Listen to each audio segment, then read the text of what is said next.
modes. That was the second result in the poll. I asked people in my group, Guitar Composition, on Facebook group, on Facebook. Join if you haven't joined yet. And the first one was about how to finish your guitar composition, which is a video you can watch. And the video series I'm going to do now is based on modes, which came second. And the first video, we have to start with Ionian, which is basically the major scale, major key. So there are 7 main modes in a key, in a scale. Although a mode is basically a type of scale. I'll just begin with Ionian again, and I'm not going to just show you the mode, but the whole point is to create music with it. So ideas of being creative with it. So let's start with playing it. I think the easiest way to see it is using one string. Well, you can see it visually in a linear way, going from left to right, unless you're left-handed. And if it's an E Ionian, right? You start from the note E, and then you go to the 2nd, 4th, 5th, and then you go to 7, 9, 11, 12. I'm deliberately not saying the names on the notes, although it's important to know them. But first of all, you can visualize it. And the cool thing about this mode, or again, the major scale, is that it's very, very symmetrical. If you play the first 4 notes, you have 2 frets between 0 and 2, 2 frets between 2 and 4, 1 fret between 4 and 5. And if you copy and paste the same pattern and start from the 7th fret, you get basically the notes of the scale. These are called tetrachords. Tetrachords means 4 notes. Tetra like Tetris, the game. 4 notes. Chord because it used to be an actual chord like a string. And not a chord with a few strings in ancient times, Greek period. And basically a chord means a string or a note, because there used to be one string that you pluck it and you create one note, if that makes sense. So tetrachord. It took me a while to understand why the name tetrachord. Basically 4 notes. Traditionally, they are, you can get a little bit into theory, inside a perfect 4th interval, which simply meaning you play the first note, 2nd note, 3rd note, 4th note. And for us, right, from between 0 and 5, you can think about the easiest way, I guess, is to think about it as 5 frets.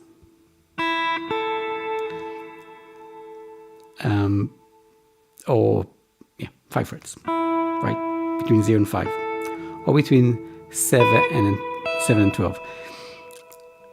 The idea of numbers is a bit tricky because you need to kind of count frets and so on, but the simple way of thinking about it is simple math, +5 minus 5, right? If you want to find a perfect 4th, you do +5. 0 plus 5, 5, right? 7 plus 5, 12. Okay, so you have 2 tetrachords. And why I want to start with Ionian, not just because it's basic and important, but also we have to know it to then compare it later to the other modes, and also to hear the emotional content, the way it makes you feel, because that's what matters. If you're into composition, improvisation, doesn't matter.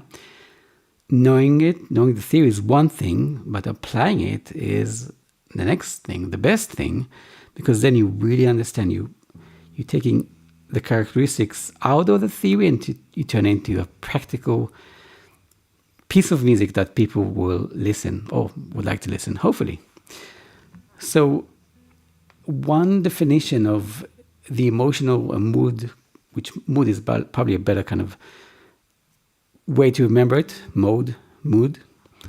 The connotation of the Ionian major is light and bright and optimistic, right?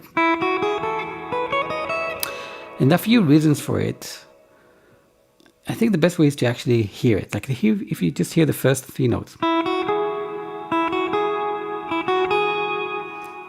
that already kind of makes you feel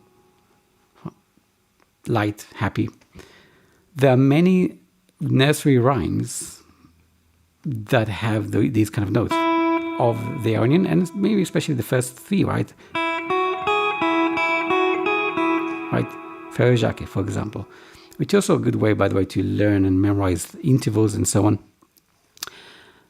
Or the first 4 notes. Right? That's what you need to do with every mode, every scale you play. Ask yourself, how does it make me feel? And then you can get into the relationships between the notes, right? From this note to that note, right? I can tell you it's called a major second, going 2 frets up. As opposed to, for example, and this is where we start maybe to compare it, to a minor second if you just go 1 fret. How does this make you feel? And how does this make you feel? Basically, major, bigger, minor, smaller, major, usually happier, not always, minor, usually sadder, not always, depending on the context. But in the context of just playing the scale, you just have that. So I think that also the symmetry, right? It's the same tetrachord. That symmetry also has some kind of emotional effect because, think about it when you look at a piece of art or anything actually, and looking at anything around you, you have symmetry, and we kind of like the idea of symmetry, and you can actually see it on a string moving right, left, left, right, even backwards. So tetrachord is one thing. We talk about symmetry. We talk about the first few notes. How does it make you feel? And by the way, the first 3 notes, many pop and rock songs are based on these 3 notes. These intervals, basically going major second, another major second, or going from 0 to 4th, which is a major third. These are kind of these intervals that are part of the scale. They make you feel something. And again, this is the main thing. And let's talk about the last 2 notes of every tetrachord. So when you have this movement of 1 fret, minor second it's called, there's some kind of completion. You feel like it's complete. I mean, you can, and here, there's some kind of emotion you feel when something is completed. It's not completed completely.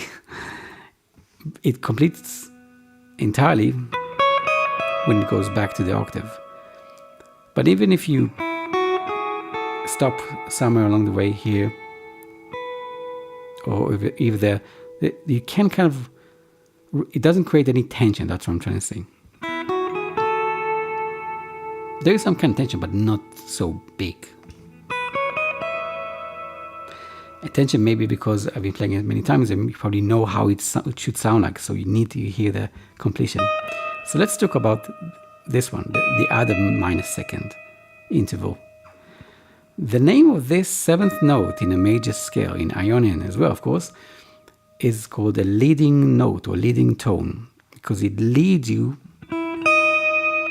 back to the tonic. Tonic is the root note of the key. And in this case, and doesn't have to be that way, by the way, it could be coming from below.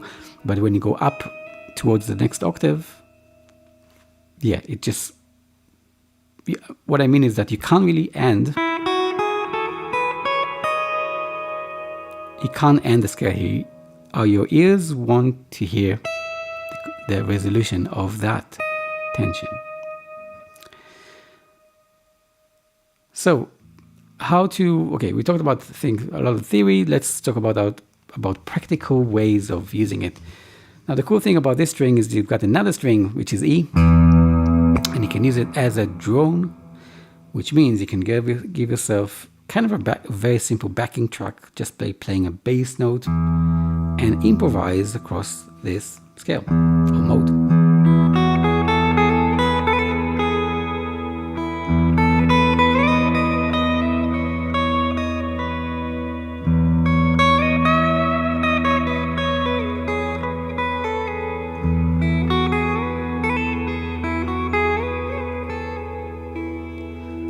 So that's something, again, I really recommend to actually improvise, have fun with the scale, because if you want to learn something well, mode, scale, anything, playing it up and down or just repeating it is not enough. It's boring.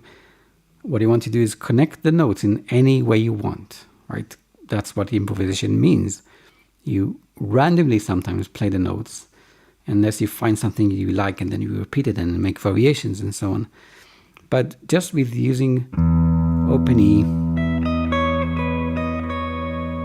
and the notes of the high E, that's enough to express the mood of the Ionian mode.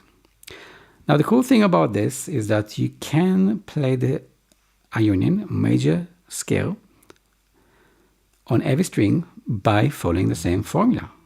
Basically, open 2, 4, 5, 7, 9, 11, 12.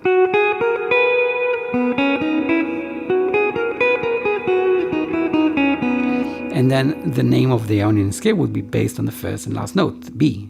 So that was B Ionian. Same thing with G and D and so on. So if you just play a scale up and down and improvise on it, which I recommend, you get the Ionian mood and mode. And I think I'll finish with this. If you play the low E and let's say play your B Ionian, here's something interesting. Let me play first.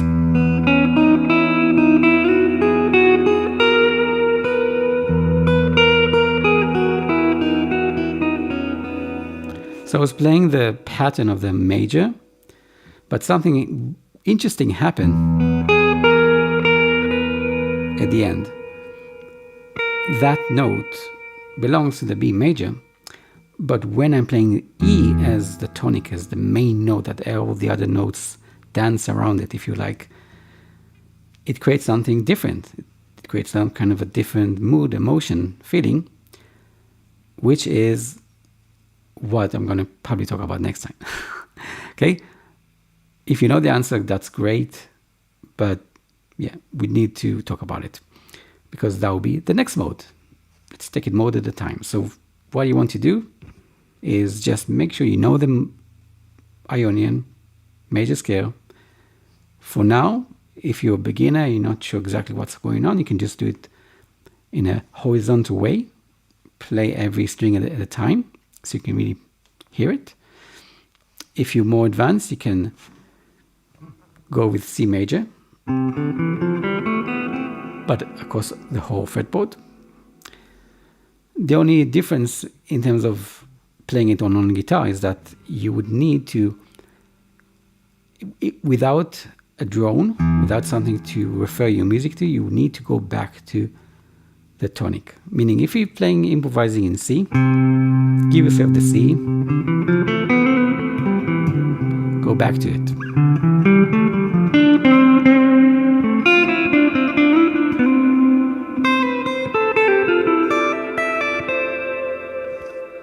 Right? You can still perceive the quality of the mode, but again, it's all about having a reference. So the reference, in this case, it's a C, so you have to kind of remind yourself instead of having something played in the background.